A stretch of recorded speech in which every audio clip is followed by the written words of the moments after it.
Yo, what up, though? Y'all know what this is. Respect the worst, we don't respect the best.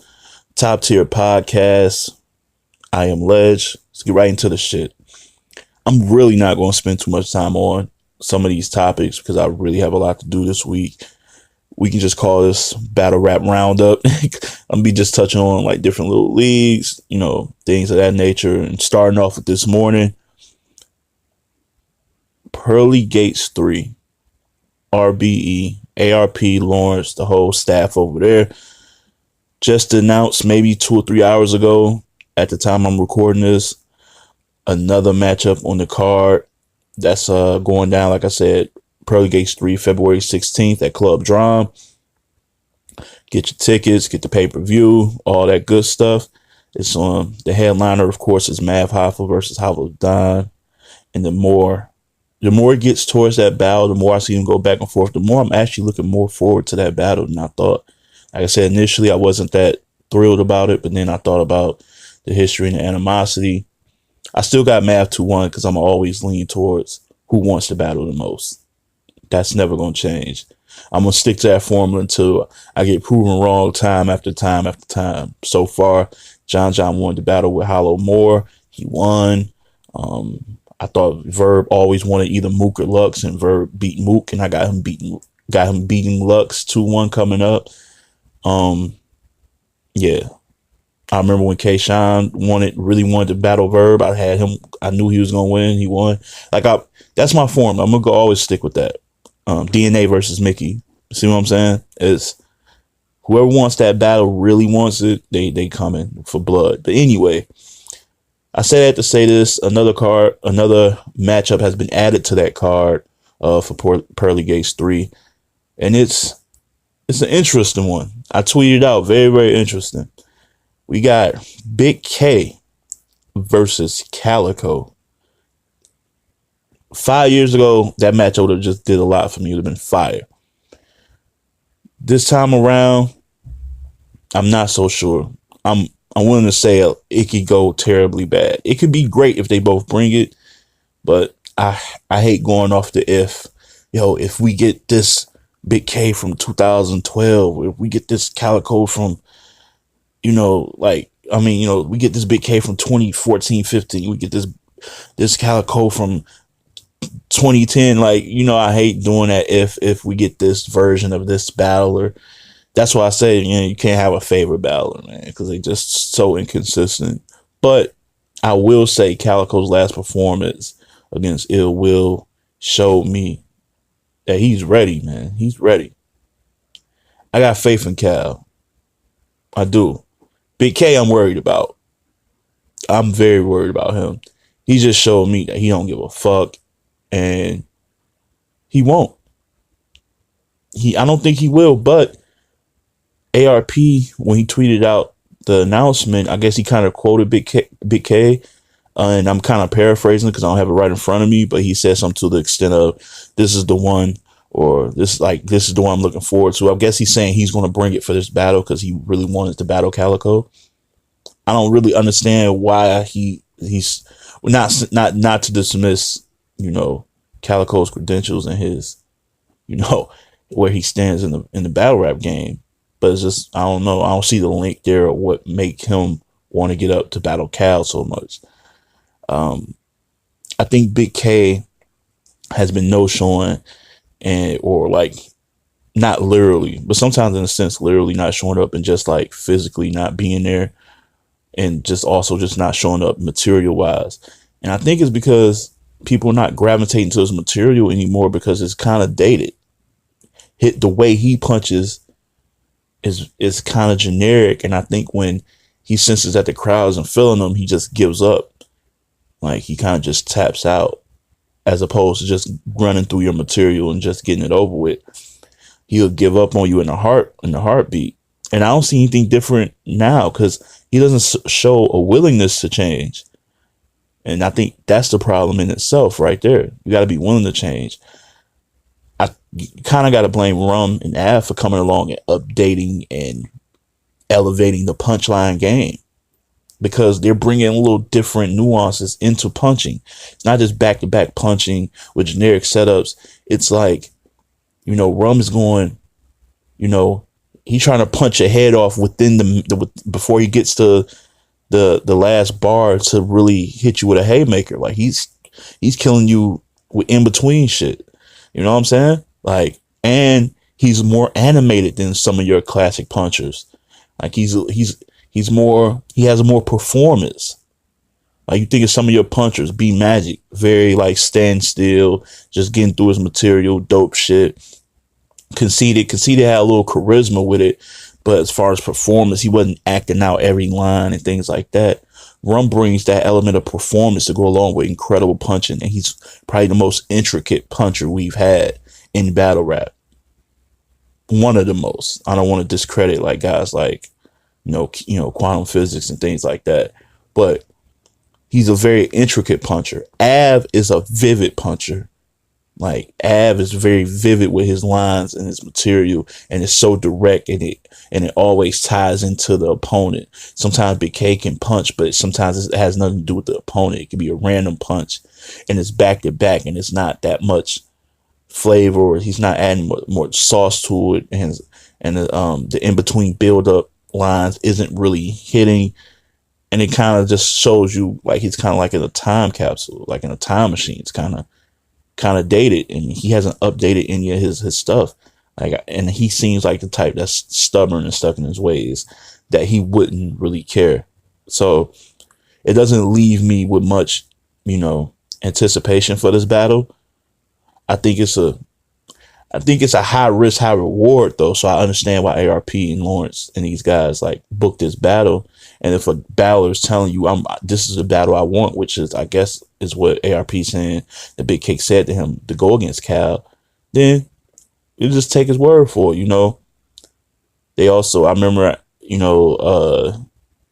I guess he told somebody that Young Ill was telling him like he's gonna bring it. He's ready for this Ill Will battle. So, ARP is a very loyal dude, and he's like, if you tell him something, excuse me, if you tell him something, he's gonna take you at face value for it and give you benefit of the doubt. And let's see if they bring the A game, we got something special. But with that said, I'm gonna go. I want to say Cal 3-0, honestly, but if he's saying he's gonna bring it, like I'll probably go 2-1, but it's like a clear 2-1. Like even the round I think Big K might win, that might still be highly debatable. So I'm gonna go Cal 2-1. And Cal's last performance versus Ill Will showed me a lot. Showed me that like he was ready, he was prepared versus somebody that he really got not like real tension with, like all in the street sense, but like, there's history there. Maybe that might play a part into him losing, because again, if I'm going off of my theory, whoever wants to battle more, if Big K is coming across like he wants to battle more, like then Cal wants this battle, then I might switch my opinion. I might go Big K, because I really do believe in that theory of whoever wants it more is probably gonna win the battle. Does Cal come across like he been like looking to, mix it up with Big K in the ring? No. So I don't know. But like I said, it just was announced, or I just seen it like 2 or 3 hours ago. So the more as it develops and I see they back and forth and maybe interviews or whatever, I'll come back around to change that. We'll see. If y'all ain't seen Danny Myers off of that, Danny Myers versus QP, dope battle. Please, I suggest you guys watch it on compilations. There's no shot to the league that it was on, but if you're watching it on compilations where it's bars only, just type in compilations, bars only, or Danny Myers versus QP, you'll see compilations, bars only. Yes, I'm promoting it because I really believe that hearing it that way matters so much. The difference in not hearing things, because your mind can be tricked into thinking, like, let's be honest, you can get influenced by crowd reaction. We all have been. And you take away the crowd, it's not that dope. So listen to it. I watched it last night and I watched it this morning. I still have Danny 3-0 because Danny be really writing for people. Like he be really like his stuff. It's just impressive. That's why I say he's in that conversation with most consistent. I always say Danny, JC, John, Iron, like, and DNA, of course, DNA. They the most consistent, man. He always is writing with direct shit catered to his opponent, and that's so impressive to me for somebody like him as much as he battles. Like that's crazy. You got to give it to him. That's why I was a little turned off by how far back he was on the Champion of the Year rankings, but that's neither here nor there. You know, it is what it is. He was like 16 or 17, I forget, but he should have been like closer to the top 10 than that. 13 at worst, in my opinion. QP, quantum physics. He was dope in that battle. I just think what's stopping him, people always talk about like his lack of stage performance and all that. To me, it's this new style of like him going like talking high and aggressive, then talking back low. And he's like, I don't know what you call it. It's like just in and out. Like, yeah, I grabbed the hammer. And you remember that, Danny? Like, he's just like, oh, this like, I'm talking to you a little bit, having a real conversation. Then I'm going to go back into rapping. Like, all of that, I think it's actually just taken away from his material. I think it was cool when he first started doing it, just to show a different variety of delivery. But he's kept at his style. And sometimes it can help him, benefit him. But I think doing that for a whole battle kind of hinders his shit. Because when you're going high and low like that, it's like it's almost like it's almost like you're changing the topic to a different bar, I guess. Or it's almost like you've moved on from that first bar you said where you was really low. It's like you're talking, and it sounds like you're talking about a whole different subject, I guess. Like it kind of throws people off. Like, is he still talking about the same thing? Because when he just got high, he just hit him with a punch, just rant. Like, you got to really, really follow QP to really understand all his material and how it's weaving together. But I see in this battle, he started like after he'd say a punch or a haymaker or whatever, he would like go back and explain it. Like, what do you say about you have a son and a daughter, they'll love this. I don't have the lines in front of me, so I'm probably gonna butcher it. You will love this. Well, I don't know. I'm not even gonna say it. But anyway, I was gonna try it, but I ain't gonna say it because I don't remember it that vividly, and I want to do these guys justice when I do it. But it was like a line where he was just weaving shit together with something about easy bake oven, pastry, and then he like went back and like repeated it a little faster, a little quicker, so everybody can get how it all tied in together. So, you know, maybe that's his new thing for helping people who are a little bit who it might go past their heads. For those people who it might be a little bit overhead for, because some of his material can be dense and a little intricate, a little overly intricate. That might be his problem too. But I'm cool with it being overly intricate because I like to go back and see what I miss. Like, I like to be amazed at things that I don't catch. Like, it's more impressive to me because I feel like I catch a lot of shit. So if you can get one past me, then like you've done something. That's me personally. I don't know how everybody else feel about that, but it was a really dope battle. And it's no shade at watching in its entirety, like the full thing. That was, I don't know, 30 or 40 minutes, I believe. It was a lot of crowd reaction. And I'm not just talking about crowd reaction for the lines. It was just a lot of chatter, a lot of talking in the background. So it calls for some pauses and things like that. A little unnecessary. And I feel like with two dope writers like that, you really have to be paying attention. You have to really pay attention to each line. So Yeah, that's about it. What's up, folks? Ledge here. Just want to talk to y'all real quick about some really dope travel gear from a company named Baboon. Look, we can all use some really nice travel gear on the road, kicking it with our friends, or we need it for business, right? So just check this out. Baboon makes technical duffel bags for all of life's adventures.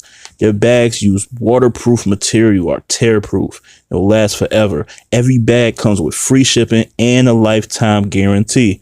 Visit baboontothemoon.com and enter code MeSeason to receive 10% off your purchase. That's baboontothemoon.com, code MeSeason. Baboontothemoon.com, code MeSeason. Yeah, also, with the Rhymezone shit. So obviously been a lot of controversy because Loso said that he's been using Rhymezone, or he's been alluding to that he uses it. Then made little claims that every battle rapper uses it. Guys like Lux and Cortez came out, were against it. Verb making fun of people about it. I just think Loso is doing a hell of a job marketing himself and staying relevant, even though he hasn't had like really huge, big name battles on big name leagues yet. For the second year in a row. Last year was about, does he deserve to just come on a URL card without going through the PG process? Now he opens up 2019 with this whole Rhymezone fiasco. So I just think he's doing a good job. Good job at keeping his name out there when he's not actually battling. And I think actually a lot more MCs should find a way to do that. I don't think he did this. I don't know if this was intentional or just indirectly happened, but he's doing a hell of a job. He's doing a hell of a job making himself known. I want to see more of him in the ring and less of him being in these controversies on Twitter, though, because Loso is dope. And I just want to see that whole clique in general. Street Hymns, he just had a battle. I want to see more of the saga. He had a really good bounce back year last year. I really liked his battle versus Emerson Kennedy. That's one of those really good battles that doesn't get enough attention as it should. Like him battling Emerson Kennedy was really good. Emerson Kennedy's been good his last couple of showings. I don't know why he isn't getting booked. Maybe he got his own thing going on. Maybe that's by choice, but I would like to see him more. He is dope to me. I didn't realize how dope he was until I actually watched the saga versus Emerson Kennedy about a week ago. I was just like, damn, man, he's been good. So I just see more of him. And obviously A-Ward. A-Ward, barring any setback, should be he should be in contention for Battle Rapper Champion of the Year or whatever for this year if he takes the right battles. And I guess your strength of schedule, strength of platform matters. So I guess if you take some URL battles, it'll matter more, I guess. So I'm looking forward to that whole team getting on. But the Rhymezone stuff is really just like a flash in the pan phase of, I guess, importance to people. I think people got over it rather quickly. I think when Champion of the Year happened and that went live, people geared their attention more so towards that. And so it's a done deal. People use it, some use it, some don't. I don't consider it steroids. It's not physically enhancing you, doing anything amazing. And so yeah, maybe when he loses a battle, we can, he lost the battle. He lost to Chef Tread, so didn't help him much there. So no shots though. I'm just saying you got cleaned up pretty good in that battle. Also, I want to talk about real quick. Shout out to Verbal Warzone. They got something going down. February 23rd. Sniper Division 2 going down. Hopefully they release some of those battles rather quickly.